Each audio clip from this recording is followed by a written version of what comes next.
Rebel Rouser. I'm Alan Voivod, and this is Star Wars 7x7.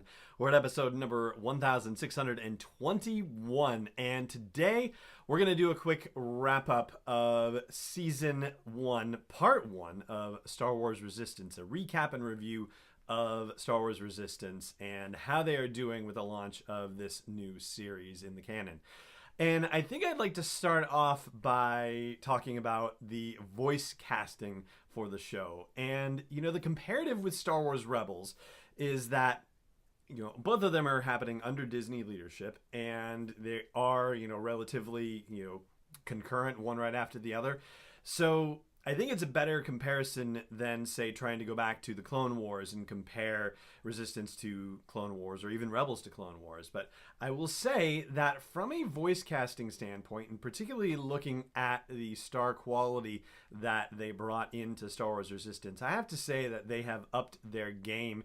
And it's actually a little surprising when you consider that the show Star Wars Resistance is actually pitched a little bit younger, comparatively speaking, from a demographic standpoint, to Star Wars Rebels. It's actually supposed to appeal to a younger audience, and so you would think that perhaps they wouldn't, go to as much trouble, as it were, to land the kind of voice talent that they did for Star Wars Resistance, and yet they did. So in the first 11 episodes, we had Oscar Isaac appear 3 times. We had Gwendolyn Christie appear 3 times as well, and Greg Proops, who played Fode in The Phantom Menace, also did a 4-time turn as the announcer of the races on the Colossus or over the Colossus platform.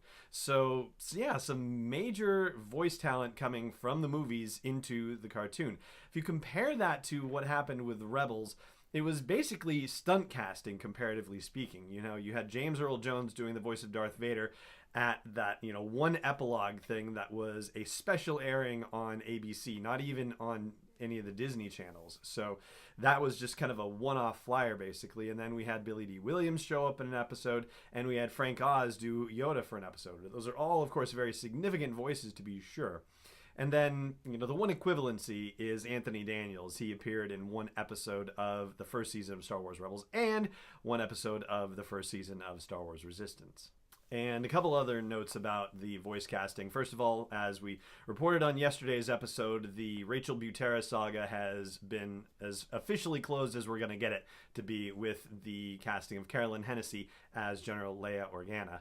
And as far as other guest voices go, and looking at Rebels as a comparative, I think it's fair to say that it's higher profile voices on Star Wars Resistance. I mean, I don't think Rebels in Season 1 had anybody who you could say was as big a high profile person as Elijah Wood. And Donald Faison is no slouch either. Comparatively in Rebels, you had James Wong, you had Peter McNichol, and you had Paul Rubens, aka Pee Wee Herman. And Peter was on for 2 episodes, and Paul and James were on for 1 episode, and meanwhile we have Donald Faison and Elijah Wood in 2 episodes this first half of the season of Star Wars Resistance, and it's only half the season. So I'm talking about numbers for Rebels that encompass the entire season. So already it's stronger in terms of its higher profile voice cast, and we're only through the first half season of the show.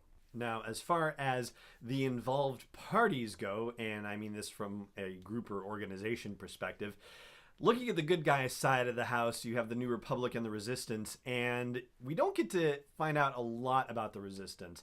What we ultimately find out is that they're obviously trying to figure out what's going on with the First Order and do what they can to combat them.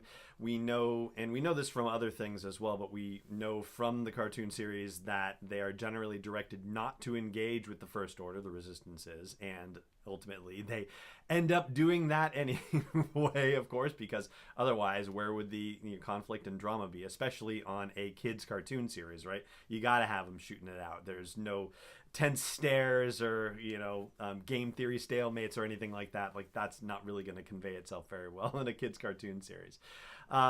We also know that even with the information about the First Order outpost that was mining Deadlanite, that is not going to be enough to convince New Republic senators that they should do anything about the First Order. And we kind of knew that anyway because of the way The Force Awakens unfolded. And Also, if you have read Bloodline by Claudia Gray, I'm sure you probably had that sense as well. So, not necessarily new news per se, but it is kind of interesting to see the pieces that are being collected by General Leia Organa and the Resistance, and what they're finding out about the First Order, and knowing that ultimately it's not going to help them. So that actually creates a bit of a sense of dread, even as they try to piece together what's happening.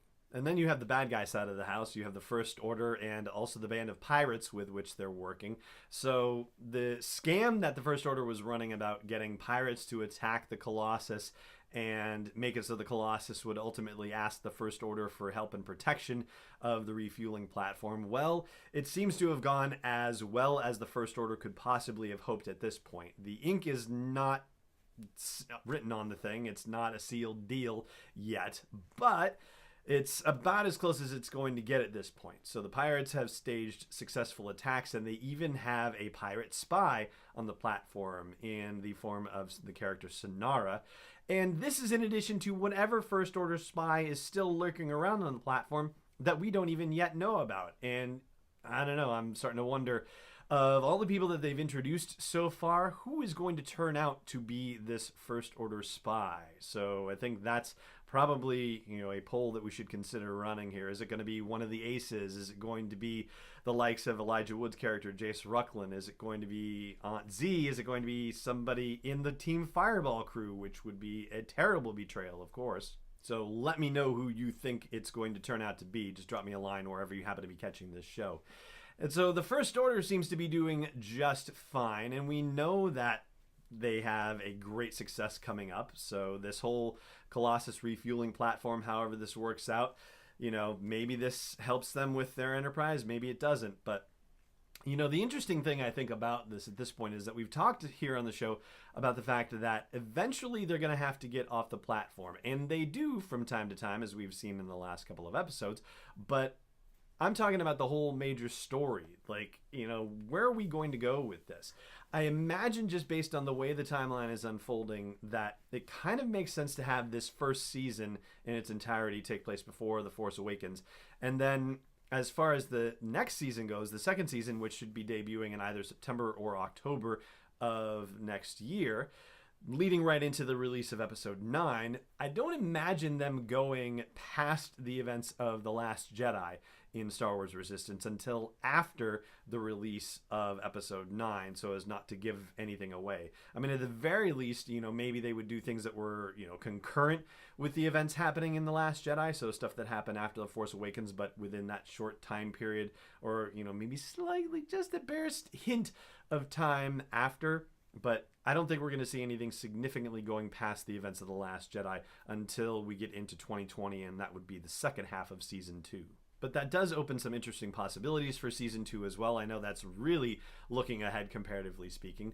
But the idea of what the Colossus refueling platform will look like once the First Order has destroyed Hosnian Prime and is moving to take over the galaxy by force, and much more aggressively. None of this namby-pamby, oh, the pirates, and let me send you a proposal or anything like that. The Colossus under the iron fist of the First Order, without permission, without proposals, is an intriguing possibility. And rebellion just on the platform itself, well, that could be a rather fascinating plot line as well. But I don't know if I necessarily see it lasting the entirety of the second season. Maybe that first half, and then maybe something else happens. Maybe Kaz and Team Fireball have to find their way off the platform so that they can join the Resistance and fight more actively.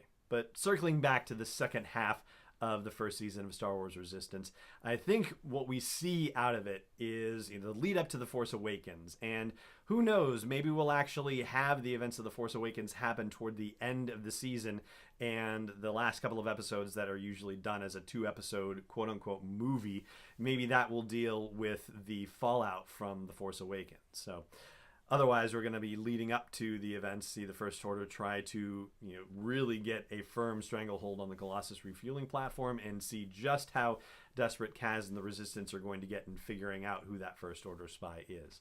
So that right there is my review and wrap-up of the first half of Star Wars Resistance, the first half of the first season of Star Wars Resistance, I should say. And before I go, I just want to say thank you again so much, as always, for joining me for this episode. I hope you will subscribe to it wherever you happen to be getting it, and I hope you'll also continue to support or consider supporting this daily dose of Star Wars joy at patreon.com/SW7X7. And the only thing that remains for me to say is, may the Force be with you, wherever in the world you may be. This podcast is not endorsed or sponsored yet by Lucasfilm Limited, Disney, or 20th Century Fox, and is intended for entertainment and information purposes only. Star Wars, the Star Wars logo, all names and pictures of Star Wars characters, vehicles, and any other Star Wars-related items are registered trademarks and/or copyrights of Lucasfilm Limited or their respective trademark and copyright holders. May the Force be with them. All original content is copyright 2018 Star Wars 7x7. We hope you love it.